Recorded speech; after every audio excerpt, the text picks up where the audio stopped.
Get ready for your daily dose of marketing strategies and tactics from entrepreneurs with the guile and experience to help you find success in any marketing capacity. You're listening to Marketing School with your instructors, Neil Patel and Eric Su.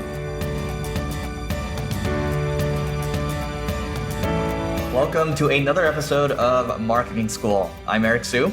And I'm Neil Patel. And today we're going to talk about how to do a website migration. So first and foremost, why should you even do a website migration? So when you think about, let's say you purchased a new website and you want to redirect all the traffic over to a new site, that can be considered part of a website migration. Or perhaps you want to go to another type of service, that can be considered a website migration as well. Neil, what do you think? I mean, we've done this a lot in the past. I mean, when you start doing a website migration, what's on your checklist?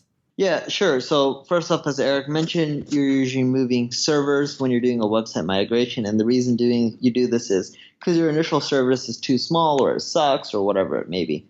Luckily these days, like when you use cloud computing, like the Amazon Web Services of the world or the WPNs of the world, you don't have to deal with this issue too much because once you're there, they can quickly expand or contract by just adding more instances or whatever they want to end up calling it.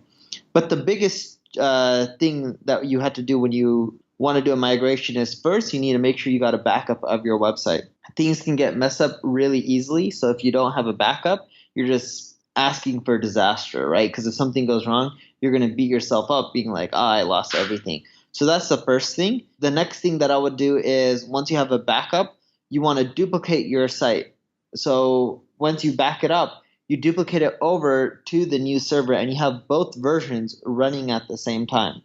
And then once you have them both running at the same time, then you go in and you have everyone check to make sure that they're both working really well, right? Like the old one or the new one is working just as well as the old one, all the URLs are intact, etc. And assuming nothing's broken, that's when you want to go and make the DNS changes on your end. Got it. And on the other side, I think when you're doing a migration, you do want to make sure that let's say you're moving to, let's take the whole, you're buying a new website, you're moving things over to, you're redirecting to a new website. Well, in that case, what you want to do is you want to use a tool like Screaming Frog, or you can use Xenu and crawl the website to see what's going on with the old site, right? You want to look at any kind of issues with the website, or you want to look at the top pages as well, and you want to be able to export these pages too. You can also do the same thing with analytics.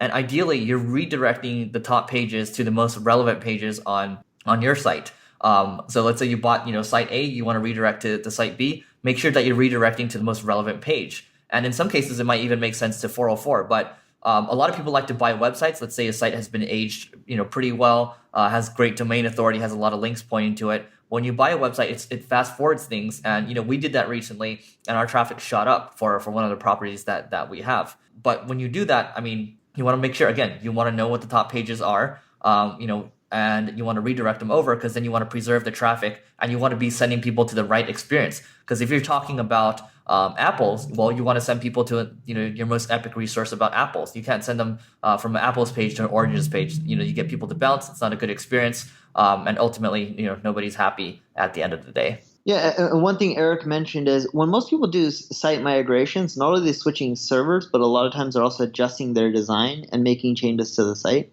You need to be really careful with this because there's a good chance something can break.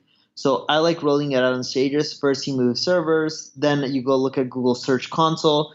You make sure all the traffic stays the same because you can mark off the dates, right, when you made the change. Assuming everything looks good, your traffic hasn't drastically changed or decreased, etc., then you know that you can start making changes to the design. When you do that, you need to make sure you 301 redirect any old URLs to the new URLs, but you should do it at stages. If you flip the switch and make all these changes at once and something wrong happens, you won't know what caused it. And it was funny, we mentioned this in an older podcast. Eric and I were in Vegas, and he's like, crap, my traffic dropped. What the heck could it be?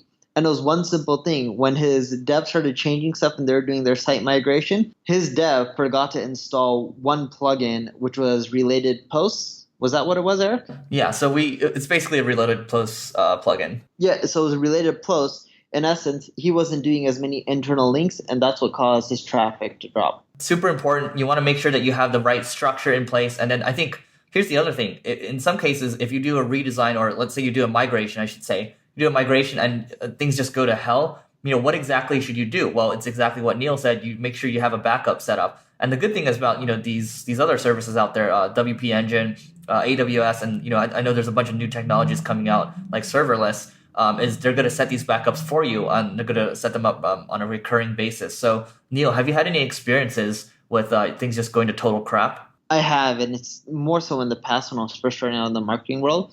But that's why if you look at the whole process that I broke down, I never once told you just stop paying for your old server or stop paying for wherever your old site was hosted.